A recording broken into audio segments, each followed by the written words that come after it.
Well, welcome back to Better Living Concepts. My name is Ryan. This is my wife, Janine. And you're listening to our Better Living Concepts book club.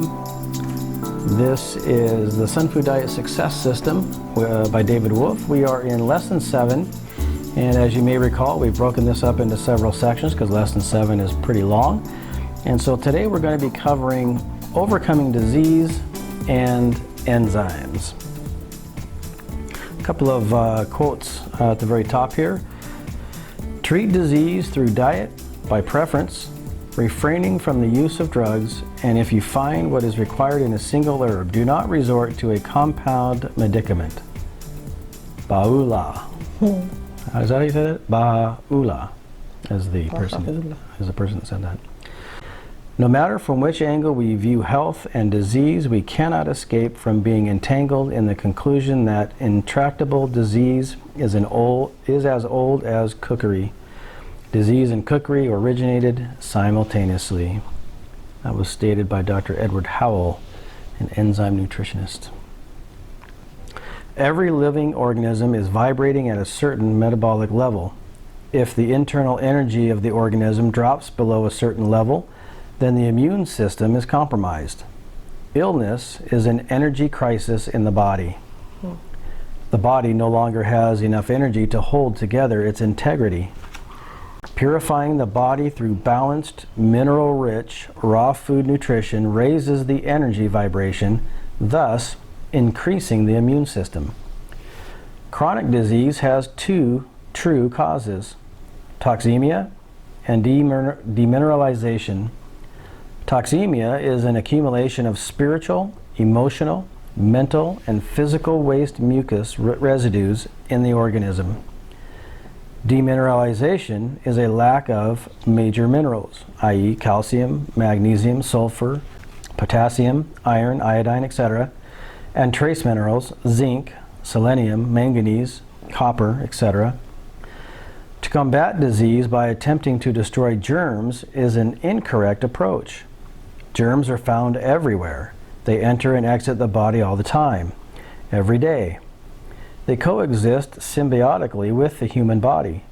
Only when the human body is toxic and demineralized do germs become threatening. As the saying goes, the microbe is nothing, the terrain is everything. Chemical drugs and medicines do not heal, they only cause harm. All chemical drugs and medicines, with the exception of aspirin, have been and still are tested on innocent animals. Remember the foundational law? Things produce after their own kind. The torture and suffering of animals in useless attempts to find cures for diseases does no good. Actually, it can only do bad.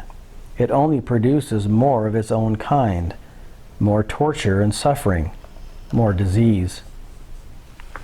True therapeutics involves releasing the power within each person to heal.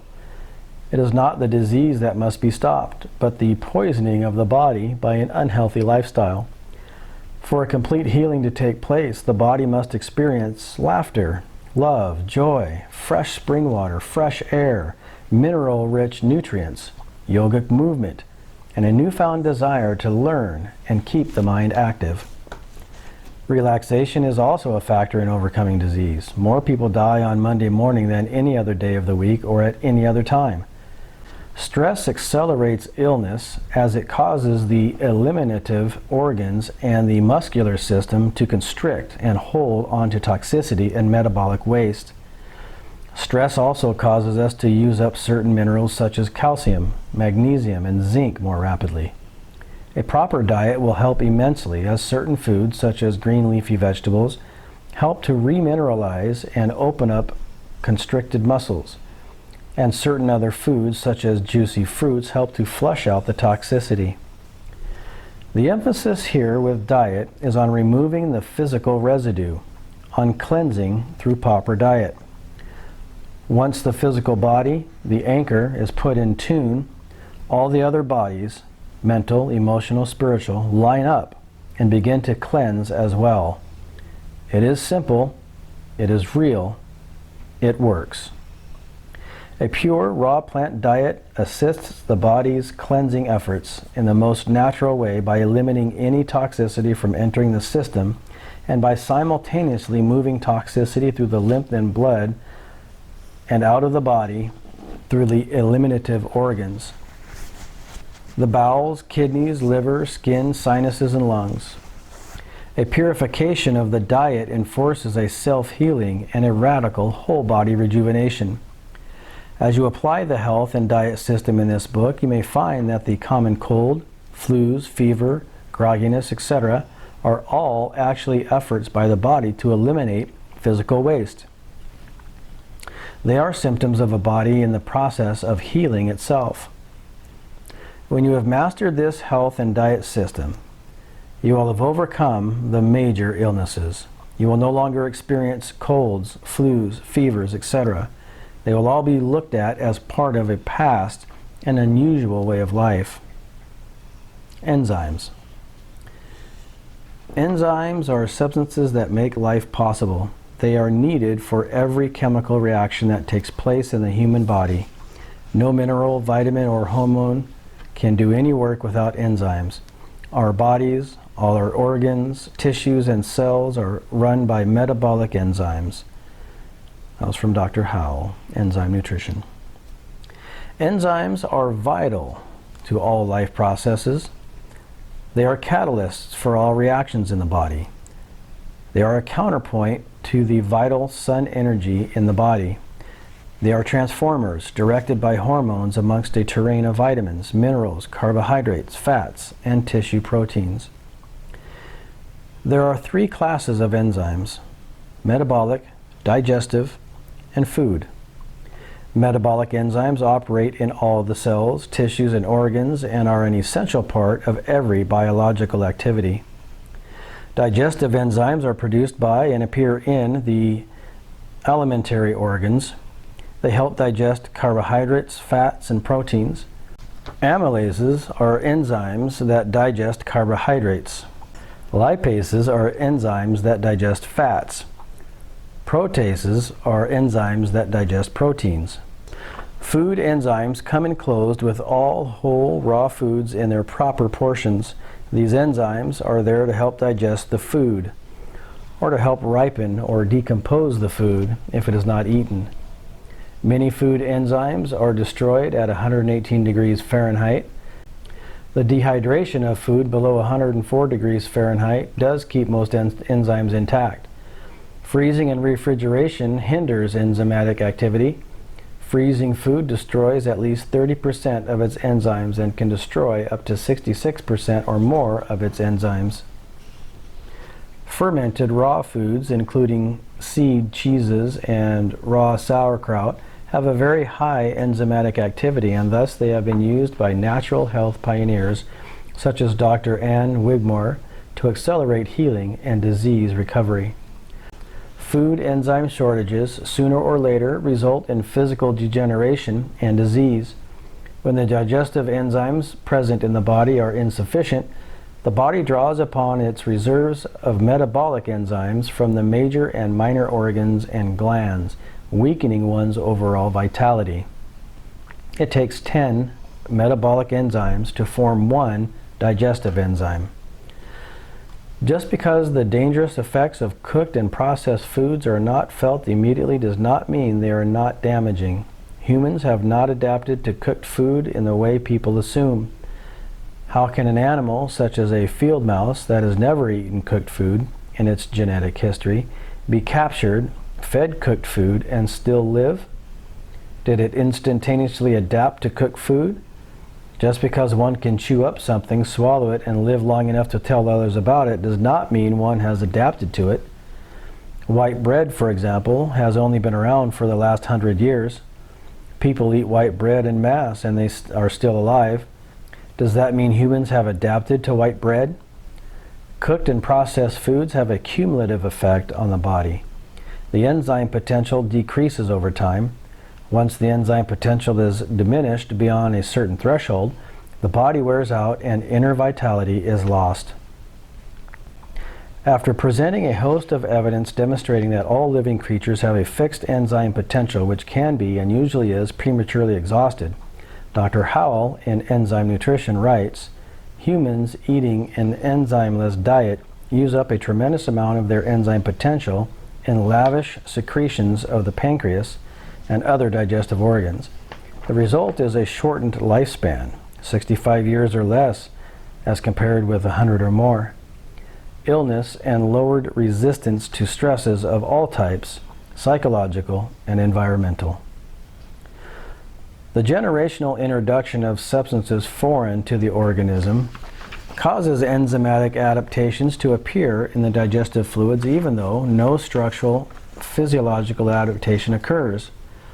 Different races of people throughout the world have developed enzymatic capabilities foreign to their groups in order to help digest their traditional cultural foods. These enzyme mutations are the body's way of accommodating itself to foreign food substances. The enzyme mutation in a Northern European person might give him or her an enzymatic capability to metabolize raw cow's milk, whereas a Mediterranean person may lack such an enzyme mutation, but possesses an enzymatic ability to metabolize raw goat's milk. This capability would last until the person began to exhaust their enzyme potential. If the person drank the milk pasteurized, or if they over-intoxicated themselves with those substances, even if raw, then over time they would greatly weaken their enzyme potential and no longer be able to tolerate such foods. Even with enzyme mutations, the intake of animal foods is undesirable to the physiology of the human digestive apparatus. The shape of the teeth, jaw, width of the lips, shape of the cheeks, esophagus, stomach, duodenum, and colon are not suited for animal foods. See Lesson 9, Origins, and Appendix A.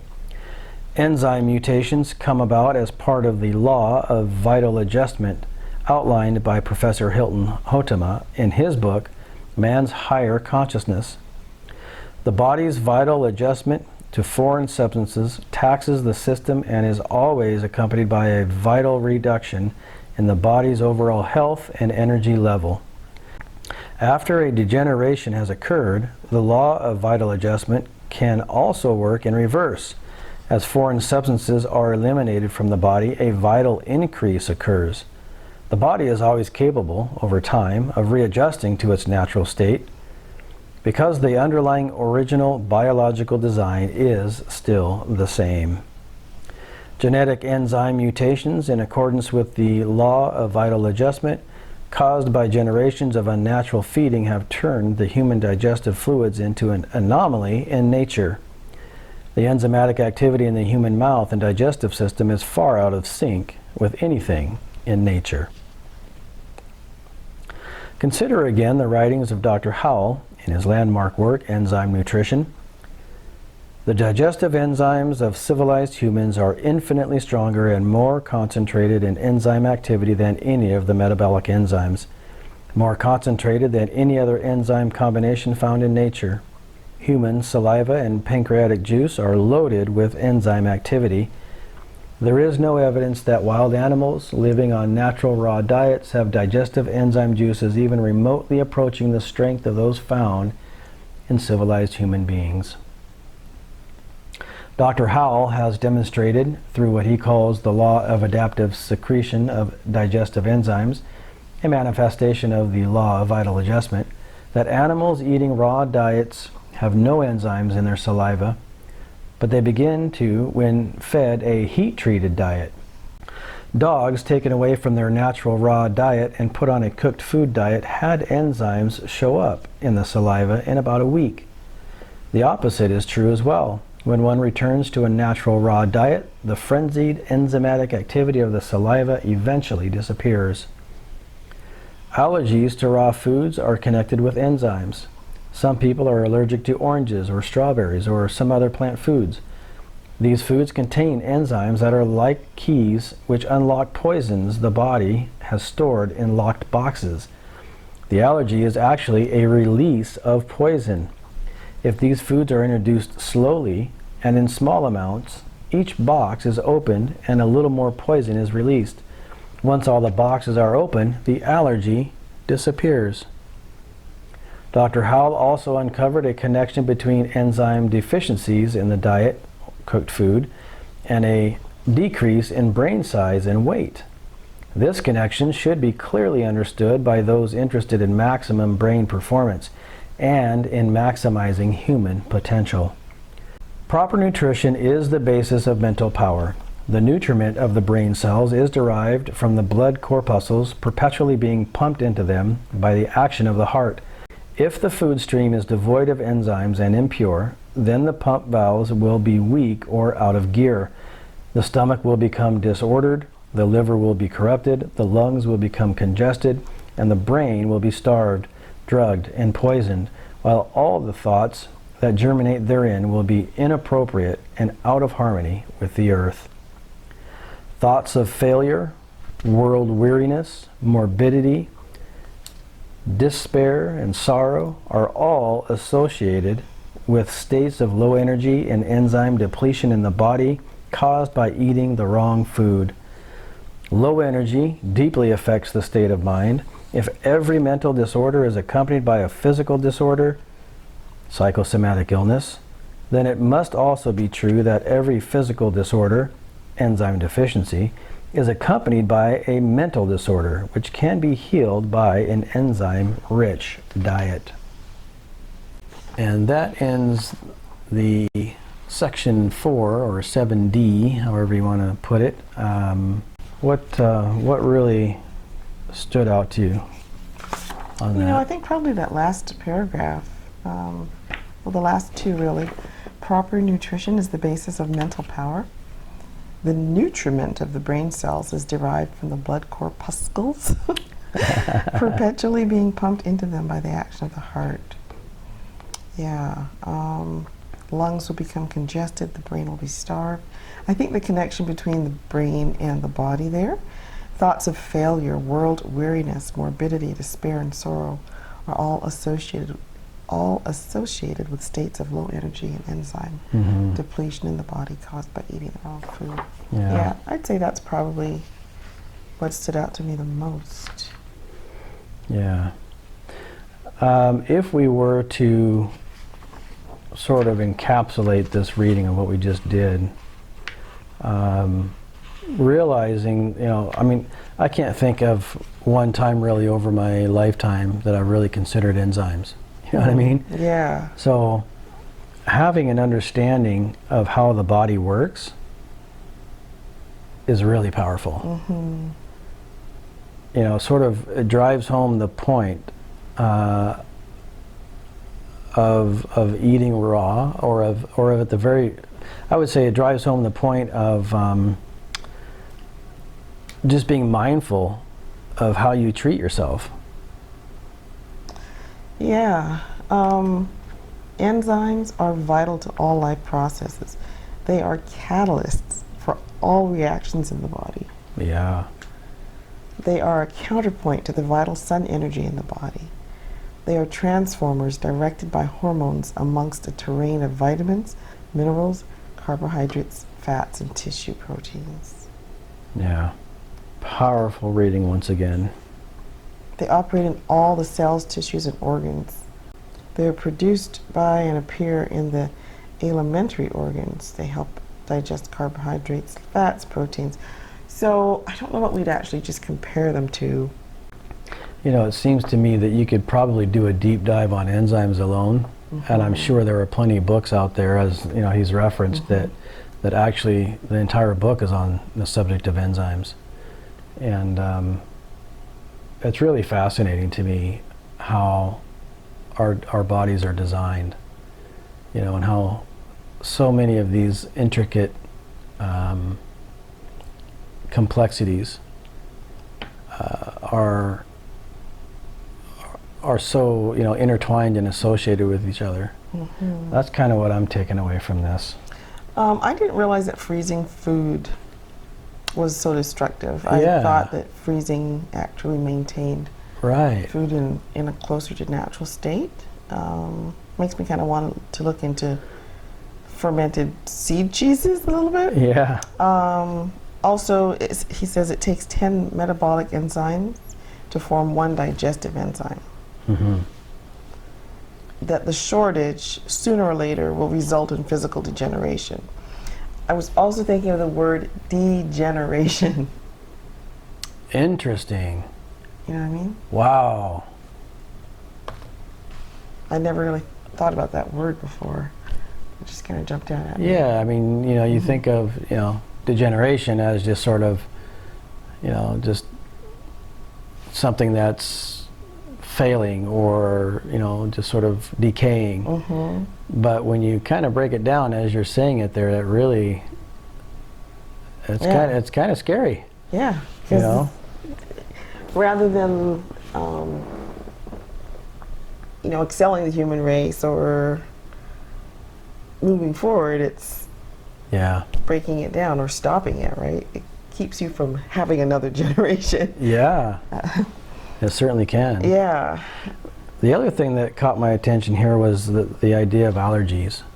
Yeah. And how all they really are toxic responses. Mm-hmm. You know, and I think I've read something previously, several months ago, you know, the idea of taking yourself off foods for 3 to 4 weeks. It may have been in one of Dr. Hyman's books, actually. The elimination diet? No, well, it was, I think it was in his book, The Blood Sugar Solution, and he talks about allergies. And so, you know, taking yourself off all of the types of foods that you're allergic to, and then there's other foods too that actually contribute to that whole process. So you take yourself off of all those types of foods, and then you're off of them for a period of time, and then you slowly reintroduce them a little bit by little bit. I think that's what David was just talking about here. You take a little bit of it, so it'll unlock a particular box, and so it doesn't. So it's not an overwhelming toxicity or poisoning. But then you do that a little bit here, a little bit there, and then eventually, when all of those release, you're no longer allergic. I thought that was fascinating. Here's another point. Just because one can chew up something, swallow it, and live long enough to tell others about it does not mean one has adapted to it. Yeah, that's for sure. That can carry over in so many elements of life. No question. I thought that was pretty powerful. So really, this enzyme was the second section. So he starts out really by talking about overcoming disease. Dis-ease. Yeah. To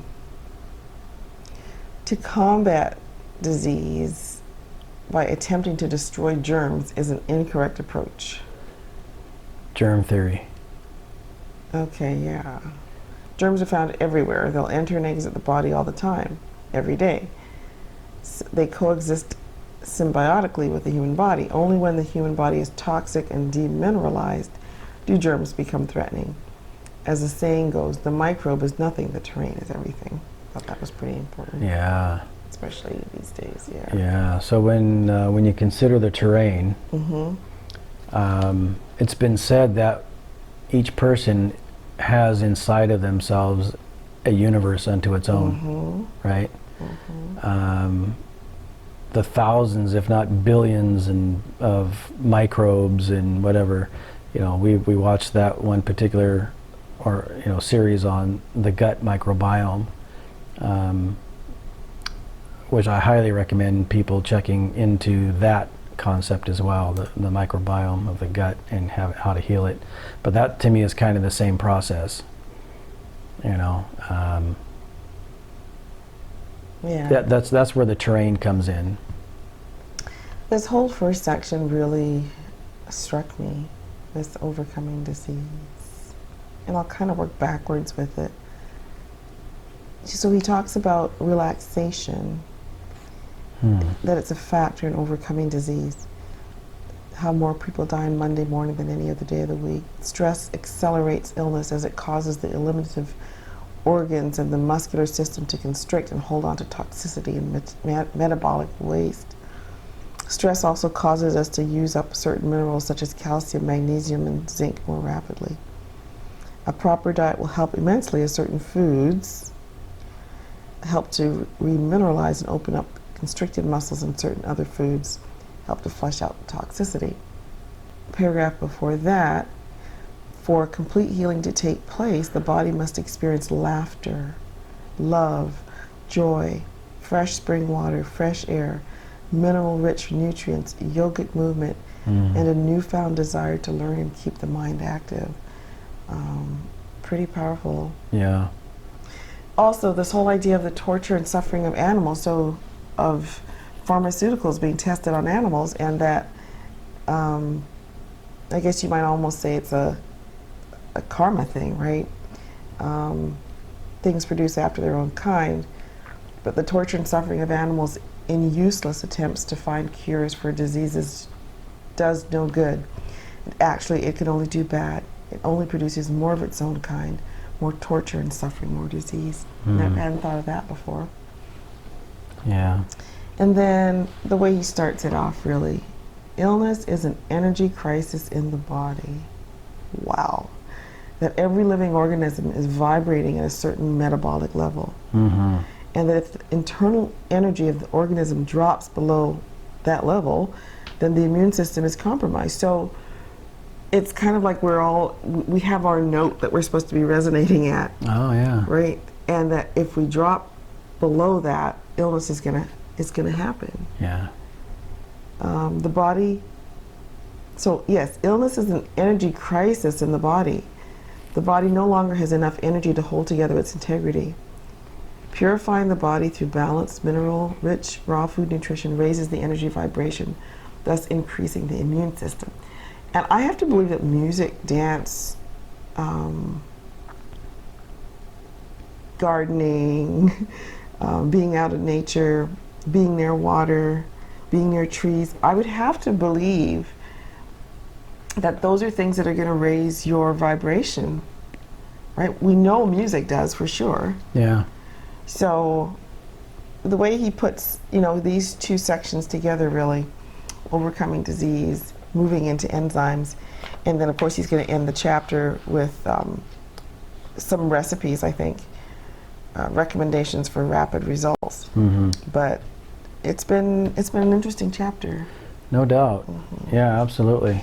And thinking about the last section of chapter 7, we had broken this up into 5 sections. The last section that we would be reading is actually more all just recipes to counter certain types of symptoms. And so I don't. Some recommendations for rapid results. Yes. So I think it's worth us looking through and seeing what we want to. Yeah. So he's got some recipes for increased energy, for the flu or the cold. Recipe for to alleviate stress or anxiety. He has a recipe to help a sore throat, for a headache, for back pain, for an upset stomach or ulcer, constipation, hangover, or boost the immune system. And the last one is for depression. So if you have this book, I would say just pop over to, really begins on page 98, recommendations for rapid results. I think maybe we'll make an adjustment here. I don't know that we'll spend a whole session on these recipes. Perhaps we might just try some and see how they go and whatnot, but I'm thinking maybe we can skip over that section for next week, or is there something in that section you think is pertinent to talk about tonight? I haven't read it. Do you want to go ahead and go over the action steps tonight? Sure. Okay. So these are the action steps for lesson 7 of the Sunfood diet. 1. Begin today by treating yourself to luscious fruits and beautiful salads. Eating raw foods has a cumulative effect. The more raw foods you eat over time, the better you feel. The less cooked foods you eat, the better you feel. Do your best to increase your raw food intake and specifically decrease your cooked food intake each day. Visit a raw food restaurant. 2. Cut out 5 cooked foods from your diet today. List them in your journal. Notice the difference this decision makes in your life. Become more discerning in your food choices. 3. Seek out a source for organic, pesticide-free, mineral-rich foods. Support organic farmers by purchasing their higher quality foods. 4. Invest in a juicer for you and your family. 5. Invest in 1 or more raw food recipe books. And 6. Check out our website at sunfood.com and peruse the latest and greatest goodies in the field of raw food. And a special note, raw plant foods from herbs to fruits and everything in between are the single most effective antidote to anxiety, depression, disease, fear, immobility, insomnia, pain, stress, and worry. Any final thoughts as we wrap up? No, we should maybe check out the farmer's market this week. Oh yeah, we did drive by that on the way home. Street market or farmer's market on our route, so yeah, we'll definitely swing by. All right, well that wraps up lesson 7 for this week. We'll see what happens if we come back with the section 5 on that. But in our near future is lesson 8, which is called Food and Karma. So with that, hope you found some value in that, and we will see you next week.